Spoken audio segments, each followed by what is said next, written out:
हाँ, कहीं ना कहीं बिल्कुल बिल्कुल फ़ायदा मिलेगा, क्योंकि बीजेपी जिसकी गवर्नमेंट है उन्होंने सपोर्ट किया और उन्हीं की पार्टी के लोगों ने उसमें बढ़ चढ़ के हिस्सा लिया। और कहीं ना कहीं पॉलिटिकली देखा जाए तो स्टेट में जो गवर्नमेंट होती है, बीजेपी के जो लीडर्स हैं वो कहीं ना कहीं इससे जुड़े हुए हैं, इसके पॉलिटिकल उसमें जो है, तो वो जब उसकी पैरवी करेंगे तो जाहिर सी बात है जल्दी उस पर डेट लग के डिसीजन होगा, तो इसका श्रेय तो मिलेगा ही मिलेगा।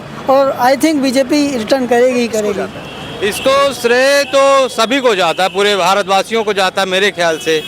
सभी के आस्थाओं का ये एक वो था कि सबका बन जाए सबका। ये धर्म में राजनीति नहीं होना चाहिए, धर्म में कोई भी राजनीति नहीं करना चाहिए। ये राम जी प्रभु राम सबके हैं। ये किसी के दल के नेता नहीं है, या भगवान किसी मतलब किसी दल के लिए तो बने नहीं है। ये भगवान राम है, सभी के लिए, हिंदू धर्म के लिए है। हेलो एवं नमस्कार मित्रों, सर्दी काफ़ी तेज़ है और भीड़ बहुत ज़्यादा है मथुरा में। मैं राकेश कुमार शर्मा आज पहुंचा हूं आपके लिए वीडियो बनाने के लिए मथुरा के अंदर, जन्मभूमि के बाहर, और माहौल में गर्मी है राम मंदिर निर्माण की। तो बात करते हैं यहाँ पे आए हुए कुछ तीर्थ यात्रियों से। भाई साहब, शुभ नाम आपका? कृष्ण कुमार तिवारी। नाम में भी कृष्ण है, क्या बात है। तो तिवारी जी, मेरा सवाल आपसे ये है कि अभी राम मंदिर का जो इनॉग्रेशन होना है 22 तारीख को, तो क्या लगता है लोगों के अंदर कैसा माहौल है राम मंदिर को लेकर? राम मंदिर को लेकर के पूरे देश में बहुत ज़बरदस्त उत्साह है, और अयोध्या में तो इस टाइम इतनी भीड़ हो गई है तो वहाँ के लोकल लोगों को वहाँ पे मना करना पड़ रहा है कि आप लोग ना आएँ, क्योंकि यहाँ पे घर से अपने टीवी पे या यूट्यूब के माध्यम से देखें, क्योंकि आउट ऑफ स्टेट के लोग वहाँ बहुत ज़्यादा आ रहे हैं। बहुत ज़्यादा आ रहे हैं। हाँ। तो अच्छा, राम मंदिर बन रहा है, आपको पता है 500 साल के बाद में ये हो रहा है, तो आप कैसे देखते हैं इसको? भाई 500 साल बाद में हो रहा है तो किसको श्रेय देना चाहेंगे आप इसका? ये हमारी जो न्यायिक प्रणाली थी, चूँकि मैं भी एडवोकेट हूँ हाई कोर्ट लखनऊ में, तो जो एक सिस्टम है उस सिस्टम से हुआ है, माननीय सुप्रीम कोर्ट का ऑर्डर था, तो उसका श्रेय तो जो न्यायिक प्रणाली उसी को जाएगा, और किसी पॉलिटिकल व्यक्ति को या वो देना गलत होगा वहाँ पे। तो कहीं न कहीं जैसे राम जी के प्रति रथ यात्रा निकालना, डेली सुनवाई के लिए कोर्ट के अंदर अपील करना, ये सारे काम बीजेपी ने किए। उनके जो नेता हैं उन्होंने कार सेवा आयोजन भी किया था। तो क्या आपको नहीं लगता कि वो कहीं न कहीं इस बात का चाहे कुछ ही श्रेय डिजर्व करते हो, लेकिन करते हैं? बिल्कुल डिजर्व करते हैं, क्योंकि जो इसके एडवोकेट्स हैं या इनके सपोर्टर हैं, क्योंकि कोई भी मुकदमा लड़ने में या कोई भी ऐसी कार्रवाई करने के लिए फाइनेंशियल सपोर्ट की ज़रूरत पड़ती है, तो उसके लिए जो बीजेपी के कुछ लीडर थे उन लोगों ने अच्छा सहयोग किया है, तो जाहिर सी बात है जो उसमें मेहनत करेगा उसी को श्रेय भी मिलेगा, तो इसका श्रेय कहीं ना कहीं बीजेपी को तो जाएगा ही जाएगा। आम जनता के बीच में सीधा सा ये मैसेज गया है कि जो है बीजेपी ने जो है इसका राम मंदिर का एक तरह से जो है पूरी तरह से श्रेय लिया है, और लोगों में भी ऐसा मानना है कि मोदी जी के होने की वजह से ये काम हुआ है। तो सवाल अब यहाँ पे ये आ रहा है कि लोकसभा चुनाव है 6 महीने बाद, क्या इसका फ़ायदा मिलेगा भाजपा को? हाँ, कहीं ना कहीं बिल्कुल बिल्कुल फ़ायदा मिलेगा, क्योंकि बीजेपी जिसकी गवर्नमेंट है उन्होंने सपोर्ट किया और उन्हीं की पार्टी के लोगों ने उसमें बढ़ चढ़ के हिस्सा लिया। और कहीं ना कहीं पॉलिटिकली देखा जाए तो स्टेट में जो गवर्नमेंट होती है उसका बहुत अच्छा योगदान होता है कि शासन व्यवस्था बनाए रखने में, और माहौल ख़राब ना हो, उस सब चीज़ों को मेंटेन रखा। उसके साथ में जो नेता यहाँ जो इनके पॉलिटिकल लीडर हैं उनको तो इसका बेनिफिट ज़रूर मिलेगा और पार्टी को ही मिलेगा। अच्छा, आप एडवोकेट हैं तो आपसे थोड़ा एक गंभीर सवाल मैं पूछ रहा हूँ। जैसे राम मंदिर का जब डिसीजन चल रहा था कोर्ट में, उस समय ये कहा गया था कि फैसला जो है वो टाइटल सूट के आधार पे होगा, आस्था के आधार पे नहीं होगा। आप जहाँ पे खड़े हैं, जहाँ दर्शन करके आए हैं, वहाँ का भी मामला शाही ईदगाह मस्जिद और भगवान केशव राय जो है उनका भी मुद्दा कोर्ट में चल रहा है। यहाँ पे मामला टाइटल सूट का है, ऐसा कहा जा रहा है। आस्था के साथ साथ टाइटल सूट भी जो है वो भगवान केशव देव के समर्थन में।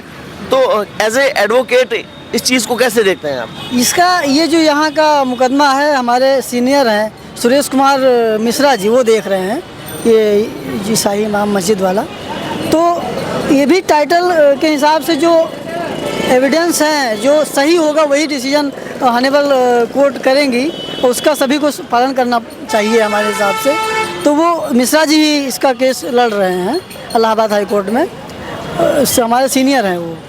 तो कहीं ना कहीं इस पे भी जो न्यायिक व्यवस्था है उस पे किसी को जो है प्रश्न नहीं लगाना चाहिए, और वो सिस्टम से ही होगा जो होना है। तो जैसे एक पक्ष जो है शाही इमाम जो शाही ईदगाह मस्जिद वाला जो पक्ष है वो ये कहता है कहीं ना कहीं कि ऐसे मुद्दों को छेड़कर जो है कहीं ना कहीं देश में अशांति बनाने की कोशिश की जा रही है। इन मुद्दों पे जनता क्या सोचती है? नहीं, देखिए, जो मुद्दे सेंसिटिव हैं उनको सेंसिटिव छोड़ देने से वो कहीं ना कहीं और ज़्यादा गंभीर रूप ले लेते हैं। जैसे शरीर में कोई निशान पड़ गया तो उसको आप दबा लो, छिपा लो, तो कहीं ना कहीं नासूर बन जाता है। तो जो प्रॉब्लम्स हैं उसको उसके अंदर घुस के, गंदगी है उसको सफाई करने के लिए उन्हें घुसना पड़ेगा। सेंसिटिव मुद्दा है तो सेंसिटिव मुद्दा मत छेड़ो, ये गलत है। सेंसिटिव मुद्दे पे बात करेंगे तो उससे जो रिजल्ट आएगा वो सही आएगा। इस सरकार के आने के बाद अगली सरकार, मान लेते हैं हम कि अगर नरेंद्र मोदी और बीजेपी सत्ता में वापसी करती है तो कहीं न कहीं जो है इस विवाद को सुलझने की संभावनाएं बढ़ेंगी? नहीं, बिल्कुल संभावनाएं बढ़ेंगी, क्योंकि देखिए जहाँ पर हम लोग हमारा जब जो काम हम लोग मनो इससे करते हैं, क्योंकि आपको पहले मैं बता चुका हूँ बीजेपी के जो लीडर्स हैं वो कहीं ना कहीं इससे जुड़े हुए हैं, इसके पॉलिटिकल उसमें जो है, तो वो जब उसकी पैरवी करेंगे तो जाहिर सी बात है जल्दी उस पर डेट लग के डिसीजन होगा। तो इसका श्रेय तो मिलेगा ही मिलेगा, और आई थिंक बीजेपी रिटर्न करेगी ही करेगी। तो दोस्तों, एक एडवोकेट होने के नाते कानूनी बारीकियों को एक आम आदमी की तुलना में ज़्यादा बेहतर समझते हैं। राजनीतिक पेचीदगियों के बारे में इन्होंने बात की और इन्होंने अपना ओपिनियन दिया है कि भाजपा कहीं ना कहीं इसका फ़ायदा उठाएगी और वो सत्ता में वापस आएगी, और इसका बेनिफिट जो है वो इन विवादों की वजह से बीजेपी को मिलेगा भी, और लेना भी चाहिए। वो कह रहे हैं भाई श्रेय उन्होंने किया है, और पॉलिटिकली जो है बीजेपी के जो नेता हैं वो जुड़े रहे हैं इस आंदोलन से, तो फ़ायदा मिलेगा निश्चित रूप से। अच्छा सर, शुभ नाम आपका? अजय जायसवाल। जायसवाल जी, ये बताइए, आप मथुरा घूमने आए, कहाँ से हैं आप? हम एमपी शहडोल जयसिंह नगर से। अच्छा, एमपी से हैं आप? जी जी। तो अभी आप यहाँ पे अपनी फैमिली के साथ में घूमने आए हैं। जी जी। भगवान श्री कृष्ण के आपने दर्शन किए। आपको पता है भगवान राम का जो है मंदिर का इनॉग्रेशन हो रहा है? जी जी, 22 तारीख 22 जनवरी को। तो क्या लगता है लोगों के अंदर इस बात को लेकर कितना उत्साह है? बहुत ज़्यादा, एक फेस्टिवल की तरह है। जैसे अपना आदमी बर्थडे सेलिब्रेट करता है तो उससे भी ज़्यादा एंजॉय करना चाहता है उस दिन, एक फेस्टिवल की तरह। जी। अच्छा, इसका श्रेय जो है जो मंदिर बन रहा है, इसका श्रेय किसको जाता है? इसको श्रेय तो सभी को जाता है, पूरे भारतवासियों को जाता है मेरे ख्याल से। सभी के आस्थाओं का ये एक वो था कि सबका बन जाए, सबका दिल से वो था कि राम मंदिर बन जाए, और बन गया। इसके लिए पूरे भारतवासियों को इसका शुभकामनाएं मेरी तरफ से। अच्छा, मैं ये पूछना चाहता हूँ कि जैसे विपक्षी पार्टियां हैं वर्तमान में, वो ये कहती हैं कि बीजेपी जो है वो राम मंदिर का श्रेय ले रही है, और बीजेपी ये कहती है कि साहब हमने जो है आंदोलन वगैरह में भी हिस्सा लिया, और भी बहुत सी चीज़ें हैं जिनमें हमने हिस्सा लिया, और आगे बढ़ चढ़ के हमने राम मंदिर निर्माण के लिए प्रयास किए, तो हम राजनीतिक फ़ायदा अगर ले भी रहे हैं तो उसमें दिक्कत क्या है? तो आपको क्या लगता है, वो राजनीतिक रूप से बीजेपी का ही जो है एजेंडा सही है? नहीं, ये धर्म में राजनीति नहीं होना चाहिए। धर्म में कोई भी राजनीति नहीं करना चाहिए। ये राम जी, प्रभु राम सबके हैं। ये एक धार्मिक मुद्दा है, ना कि राजनीतिक मुद्दा है। अब आपने बोला, मैं आपकी बात को करेक्ट कर दूं थोड़ा सा, उसमें आपने कहा कि ये धार्मिक मुद्दा है। जी। विपक्षी पार्टियों के नेताओं ने आने से मना कर दिया राम मंदिर के शिलान्यास में, आप क्या कहेंगे आप? नहीं, सबको जाना चाहिए, बिना बुलाए जाना चाहिए सबको, क्योंकि ये राम भगवान प्रभु सबके हैं। तो नहीं, सबके हैं, ये बात शायद वो नहीं समझ पा रहे ना, वो इसीलिए नहीं जा रहे इनॉग्रेशन में। क्यों नहीं जा रहे? कहीं ना कहीं उन्हें डर है कि कहीं उनका कोई एक विशेष वोट बैंक है वो खिसक ना जाए।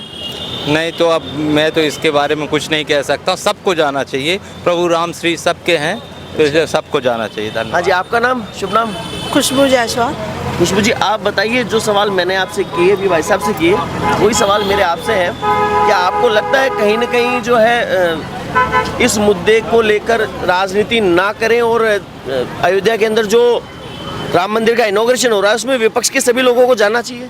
नहीं, जाना चाहिए। ये भगवान राम का है, हम ये धार्मिक मुद्दा है, ना कि राजनीति मुद्दा है। तो भगवान राम के प्रति श्रद्धा भाव है तो सभी को जाना चाहिए। तो जैसे कई नेता हैं, खड़गे जी हैं, बड़े बड़े नेता, सोनिया जी, उनका अभी कंफर्म नहीं है।